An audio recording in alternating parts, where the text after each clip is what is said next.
Ano,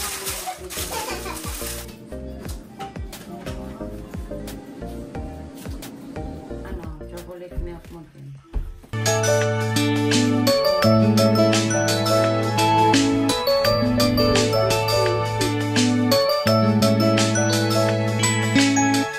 So hi guys, welcome back again to my channel. So for today's vlog, it's going to be different. So kakaibang vlog ito kasi gusto ko lang maging honest sa inyo guys na dumating na ako sa point na kailangan ko talagang baguhin yung lifestyle ko. Like yung mga kinakain ko and lahat, as in lahat. So today is the day that I'm going to start my new journey. Yeah, my new journey kasi meron akong gagawin sa sarili ko and ngayon ang simula na araw na ito. And gusto ko lang i-share sa inyo itong journey ko na ito. So, konting story lang guys, no? Kasi sa mga hindi pa naka-follow sa akin or sa mga baguhan lang dito sa channel ko. So, after my 2 pregnancies, na consistent akong 2 years talaga ng anak, ay maraming nagbago sa katawan ko. Like, alam mo yun, mga pagbabago na lumaki na yung tiyan ko, like yung mga pregnancy cravings ko, and yung mga kinakain ko dati ay inaani ko na ngayon. So, biglang lumobo na talaga ako sobra kasi nung cravings ko kay Alicia and cravings ko kay Pio ay nagsasama-sama na.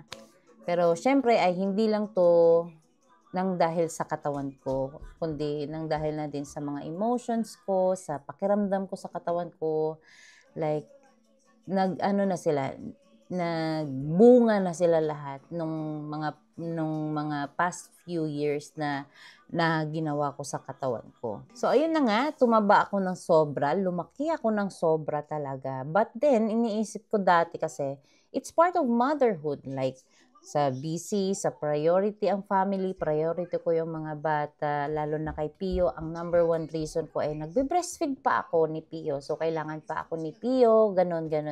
Kasi nga, sa pagmamahal ko sa kanila. Pero, recently lang, nito lang, mga ilang araw lang, ay nararamdaman ko na hindi na talaga healthy yung katawan ko, guys. As in, ako na nagsasabi and nararamdaman ko na sa sarili ko na I'm not healthy. Yeah, I'm not really healthy. So, sumasakit na yung yung paa ko, yung tuhod ko. Lalo na kapag matagal akong nakatayo, masakit yung talampakan ko. As in, marami siyang masakit. Hindi lang yung paa ko, hindi lang yung talampakan ko, pati yung mga daliri ko. As in, nararamdaman ko sila na parang may tumutusok. And minsan dito ko nararamdaman. Sa mga joints, doon ko sila nararamdaman masyado. So, syempre, naging uncomfortable na ako kasi syempre, hindi ako sanay na ganito. Kasi, pagkatapos kasi ako nanganak ni Ethan is bumalik talaga yung katawan ko sa dati. Like, as in, pumayat talaga ako. Sobra, ganun. And pagkatapos kasi ni Alicia at saka ni Pio, doon ako nakakaramdam ng ganito. Hindi ko alam. Iniisip ko pa dati ay siguro ay part na ito sa pagiging 30 ko. But no, it's a no. So, sa mga pagkain talaga na kinain ko ng mga pregnancy cravings ko. And lalo na ngayon, lamon ako ng lamon kasi nakakagutom pag breastfeed, di ba? So sa mga breastfeeding mom, makaka-relate sa akin. Alam niyo din minsan guys, naging makakalimutin ako. Ako kasi is hindi talaga ako makakalimutin. Yeah. Sa amin dalawa ni Daddy, hindi talaga ako makakalimutin. Like, everything talaga na naaalala ko. Like minsan, nalilimutan ko saan ko nilalapag yung phone ko. Like yung mga simpleng bagay, nalilimutan ko na yun guys. And hindi siya normal para sa akin at sa utak ko kasi bata pa ako eh. Sa tutuusin lang, ang 30 is bata pa. Bata pa ako para magiging makakalimutin. And imagine guys, to the point na nagsasalita lang ako. Gaya ngayon, nagsasalita ako sa inyo, nagkikwento ako sa inyo, hinihingal na ako. Ganun na yung mga pakiramdam ko. Like, sa simpleng kibot ko lang, bakit ganito? Bakit hinihingal ako? And then, di ba dito sa bahay namin is meron kaming hagdanan. Pag umakyat baba ako, hihingalin agad ako. And then, sumasakit yung mga paa ko. Ang sakit lumakad. Kaya minsan tinatamad ako umakyat, tinatamad akong bumaba. Kasi masakit sa paa. Masakit sa paa ko. And then, yun na, sinabi ko na kay daddy talaga. Daddy, ganito na yung mga nararamdaman ko. Parang hindi na siya good. Hindi na siya good para sa akin. Kaya sinasabi ko talaga sa sarili ko, guys, it's not normal and hindi na siya maganda sa health ko. Ako na nagsasabi mismo kasi ako yung nakakaramdam eh. Siyempre, mas gusto ko na pakiramdaman ko yung sarili ko kasi ako yung nagdadala sa katawan ko. I know myself. Kung ano yung mga nararamdaman ko, ano yung mga negative So, yeah. So, it's time na kumilos ako sa dapat kong gawin para mawala yung mga iniinda ko ngayon. Say hi! Say hi, everybody! Nagbe-break. So, syempre, dumating din ako sa punto na tinanong ko din yung sarili ko, no? Kasi, tinanong ko siya, kailan ko ba uunahin yung sarili ko? Like, lagi na lang ba yung mga bata? Lagi na lang ba yung kids? Like, 2 years na akong nagsakripisyo. Like, ng pagbubuntis, ganon. But, ayun na, para lang akong nalungkot na, parang nawawala na ako sa listahan ng priority ko. Ako to, sarili ko to. Parang tinanggal ko na siya sa priority ko. Kasi, syempre, kailangan ako ng mga anak ko, ng asawa ko, kailangan ako sa bahay, ganun. And, to tell you guys, pag stay-at-home mom ka, wala ka masyadong activity na maglakad ng malayo. Though meron kang mga nililinis, mga ganun. Normal yon. Hindi siya ganun kabigat na trabaho talaga. Para sa akin na. Hindi siya ganun kabigat para sa akin. Kasi normal chores rin lang yun eh. Maghuhugas ka pinggan, maglalaba ka, meron ka namang washer and dryer. Mag-vacuum ka, mag-aano ka lang naman. Like, nakatayo ka lang. So, mostly talaga is wala. Wala akong activities. Like, yung minsan, dinadala ko yung mga bata sa park. Yun na yung activity ko, guys. Yung maglalakad kami, mag-walking kami. That's good. Kasi yung panganay ko yung nag-aaya sa akin. So, yun na nga guys, na-realize ko sa sarili ko na it's time to love myself naman. Self-love as a mom. Kasi 'di ba, paano ko maaalagaan yung mga anak ko, yung asawa ko, kung ako mismo ay hindi ko inaalagaan yung sarili ko, 'di ba?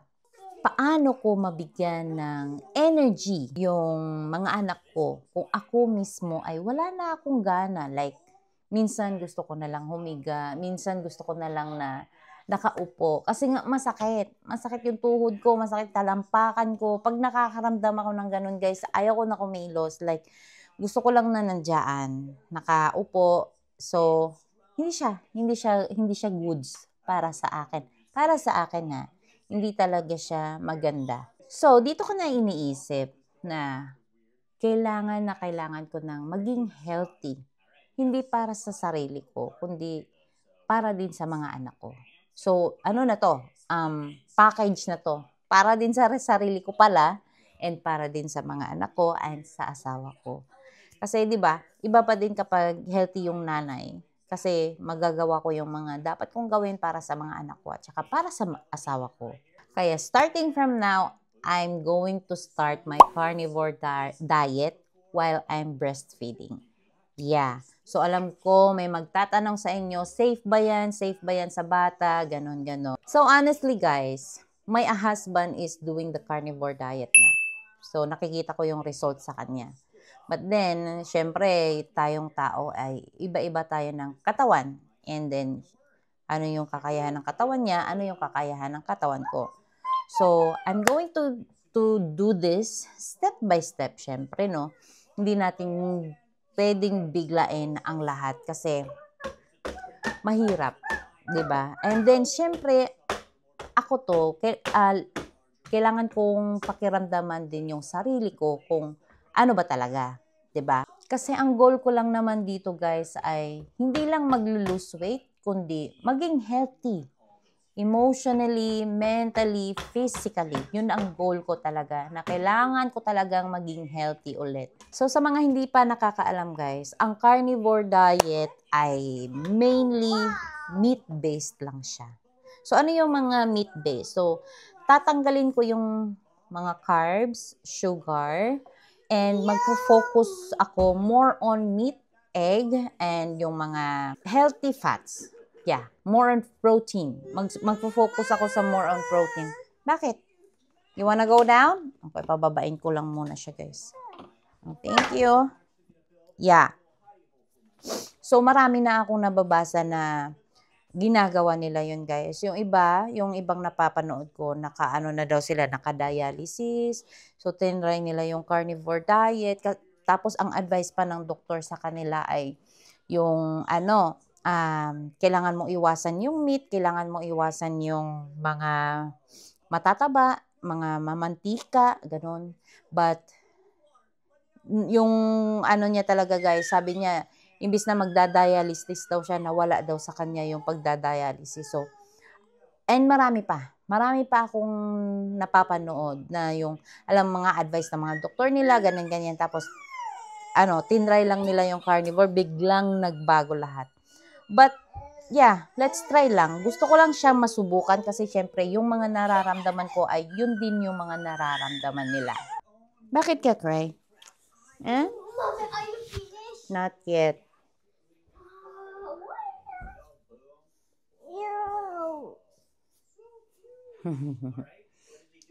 Yan. Ang kulit guys lagi siyang So, yun na nga guys. And kaya ko to i-vlog kasi gusto ko din na i-document tong pag-vlog ko na kung ano yung mga meals ko na kinakain everyday, tapos yung struggles, yung progress ng katawan ko. Magte-take ako ng video kung ano yung totoong itsura ng katawan ko talaga kasi lagi akong nagsusuot ng loose weight. Kasi nga, nahihiya ako Nahihiya ako, malaki yung tiyan ko. Kasi nga, naggaling ako ng pregnancy and sobrang taba ko, di ba? So, I'm going to share it to you guys. Gusto ko lang i-document talaga.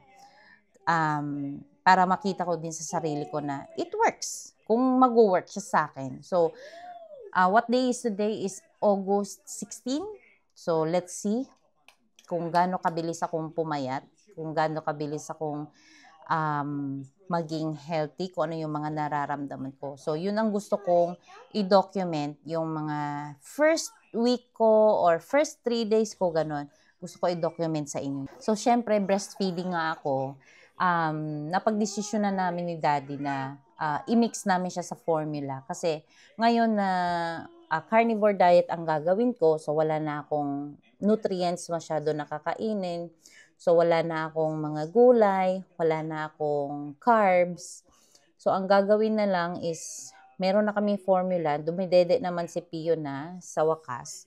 So, imimix namin siya kasi para kahit papano ay meron siyang nutrients pa na makukuha galing sa formula and then sa akin din. Pero alam nyo guys, alam ko talaga sa sarili ko na hindi ito magiging madali. Bakit? Ilang taon akong sanay sa lamon. Like, literal na lamon. Nakikita nyo naman sa previous vlog ko na minsan pag kumakain ako, ang dami ko talagang kanin. Like, puno yung plato ko. Nasanay ako sa rice, tapos breakfast is bread, ganun. Ganun yung kain ko talaga, as in lamon. It's not gonna be easy, pero syempre, iniisip ko na lang, ilang taon din akong nagsasacrifice, 'di ba? Para sa lahat. Siguro naman ito kakayanan ko. Ilang taon ko namang sinakripisyo na maging ganito yung katawan ko. Parang it's time naman na magsakripisyo naman ako para mahalin yung sarili ko, 'di ba? At alam nyo guys, ang pinaka-motivation ko talaga dito ay yung mga anak ko, asawa ko. Kasi gusto ko na, lalo na yung mga anak ko gusto ko na makita nila na paglaki nila, makikita nila yung nanay nila na malakas, hindi laging pagod, hindi laging bunganga ng bunganga. Kasi ganun yun 'di ba? Kapag pagod ka, gusto mo lang nakahilata tapos utos ka lang na utos, bunganga ka ng bunganga, 'di ba? So, ayaw ko yun. Ayaw ko yung ganun. Gusto ko naman na maging maband sila ng ayos, so magbabanding kami, nakaupo, tapos yung happy lang. Gusto ko ganun. And syempre guys, gusto ko din ibalik yung confidence ko. Alam nyo, simula na lumaki talaga ako, parang nawala yung confidence ko. While naglilinis ako last day sa kwarto ng anak ko, nandun kasi yung lumang mga damit ko nung payat pa ako. Iniisip ko, kailan ko pa kaya itong masusuot ulit? Tapos tumawag si daddy. Sabi ko, daddy, andito yung mga damit ko. Sabi ko, na-miss ko na silang suotin. Kasi syempre hindi sila kasya sa akin Sobrang laki ko talaga as in. Imagine nyo guys, ang kilo ko ngayon is 82 kilos. Imagine that. Hindi ako nag-weight ng ganito before. Ngayon lang. So, 'di ba? So, it's time na talaga guys. Kasi gusto ko na suotin yung mga damit ko dati. Siyempre, no, gusto ko na magpaganda. Ayoko na mag-t-shirt lagi. Nakikita nyo ako t-shirt lang lagi kasi walang kasya sa akin. And nahihiya din ako. So, yun, gusto ko talagang mabalik yung confidence ko, guys. Kasi, mahirap. Minsan nai-insecure na ako sa sarili ko, ganun. Sabi ko, daddy, nai-insecure ako kasi ganito. But I'm just thankful kasi si daddy talaga ay napaka-supportive sa akin. Sabi niya, okay lang yan, ilang taon ka din naman nagsakripisyo sa mga anak natin, nanganak ka, imagine mo, nanganak ka, mag-heal din yung katawan mo, sabi niya sa akin. Hindi naman ako binabash ni daddy na, ang taba mo na, kailangan mo na magpapayat, ang pangit mo. Hindi ako ginagano ni daddy, guys. Lagi akong sinasabihan ni daddy na maganda ka, huwag mo sabihin na pangit ka, nag-ano ka lang, nanganak ka lang. So, ganun yung lagi niyang motivation sa akin, guys. Kaya, nagpapasalamat talaga ako ni daddy na minahal niya ako ng ganyan. Sa pangit o ganda. Sa ganda o pangit pala, kasi nakita niya ako nung bata-bata pa ako na payat pa, dalaga, 'di ba? Wala pang iniintindi. And syempre, medyo ano pa tayo noon, maganda-ganda pa tayo kasi may mga pang-maintenance pa tayo noon kasi may work pa ako noon. So sarili ko lang yung ginagastosan noon. So nakita din niyan yung pangit na side ko na pagkatapos manganak. So yeah, thankful lang ako kasi talagang minahal ako ni daddy na tinanggap niya ako kung ano man yung magiging itsura ko. Kasi wala Pag merong ibang nanay na pag manganak, bumalik talaga sa dating anyo kaagad. Meron ding iba na gaya ko na matagal talaga ang proseso sa katawan. Na hindi talaga parehas. Hindi parehas yung katawan ng mga tao, lalo na sa ating mga nanay. So, ayun na nga guys. Ito na yung start ng journey ko talaga. So, magbabago na ako para sa sarili ko at para sa mga anak ko, para sa pamilya ko, para maging healthy na yung nanay nila, para maging healthy na yung nanay, ano ba yan? Nanay ng tahanan, ilaw ng tahanan para maging healthy na yung ilaw ng tahanan nila. So, I hope samahan nyo ako guys sa journey ko na ito na magiging carnivore diet from the start. So, from day 1, I'm going to share every meals dito, struggles and result. So, papakita ko sa inyo yun. Araw-araw ko ano yung magiging resulta ng ginagawa ko. So, hindi ito agad. So, hindi siya makikita agad yung result. But, ang importante sa akin ay sisimulan ko na to. So, ito na yung simula ng, tawag niyan, ito na yung simula ng journey ko na ito na mag-lose weight. Okay? Para maging healthy na yung katawan ko. Ulit. So, kung gusto niyo ng inspiration or gusto niyo sabayan ako sa journey na ito, just comment down below guys kung sino yung mga gustong sabayan ako. Tara na. Sinong gustong mag-carnivore diet dyan, na gusto nang simulan, tara na, sabayan nyo na ako. Mag-comment down below kayo guys para marami tayong magsasabay sa journey na ito. So, kailangan ko lang ng support system dito eh. Kaya, binovlog ko to eh, para marami tayo guys. At makikita nyo kung ano yung maging resulta ko. Tapos gagawin nyo Gagawin nyo yan. Dapat tayo mga nanay, hindi tayo magpapatalo. Dapat sexy at maganda tayo at saka healthy para sa mga anak natin. So, ganun dapat. Mindset. Alam ko hindi siya maging madali guys. But, I'm going to do my best. So, ngayon, kumakain yung mga anak ko. Sabi ni daddy sa akin, huwag kang kumain kapag hindi ka nagugutom. Kailangan mag-go signal yung katawan mo na kailangan mo na kumain, tsaka ka na magluto. Kasi hindi daw maganda na magluto ako ng advance tapos tsaka ako lalaman. Kailangan daw fresh cook lahat yung mga kinakain ko. So, ngayon hinihintay ko lang yung sarili ko na magutom kasi hindi pa ako gutom. And nandito si Alicia. Ayan yung anak ko. Kumakain na siya ng breakfast niya, guys. Ayan. Kumakain siya ng pandesal. Yan yung breakfast nilang dalawa ni Kuya. Good job! So, yeah. Mamimiss ko yung pandesal, guys. Mamimiss ko yung kanin. Mamimiss ko yung sugar, lahat. But that's okay. Hindi ko na sila mamimiss. Pala. Hindi ko na sila mamimiss. Okay? I'm gonna embrace this new journey for me. Okay? And, yeah. Kung gusto niyo magsimula ha, mga mommies or mga daddy ba kayo dyan, o sino gusto yung sabayan ako ng journey na ito, mag-comment lang kayo.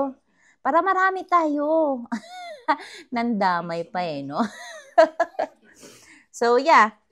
That's it for today's guys. Thank you for watching and I'll be seeing you next time or later. I'm going to vlog all my meals, sacrifices, and mga struggles, and kung ano yung mga nararamdaman ko sa katawan ko sa mga first week ko. Okay?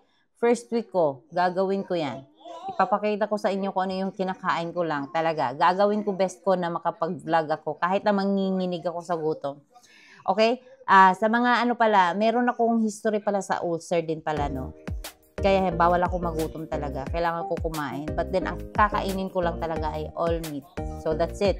That's it, guys. Let's go. Kaya natin to. So, thank you for watching and please be with me in this journey. Bye!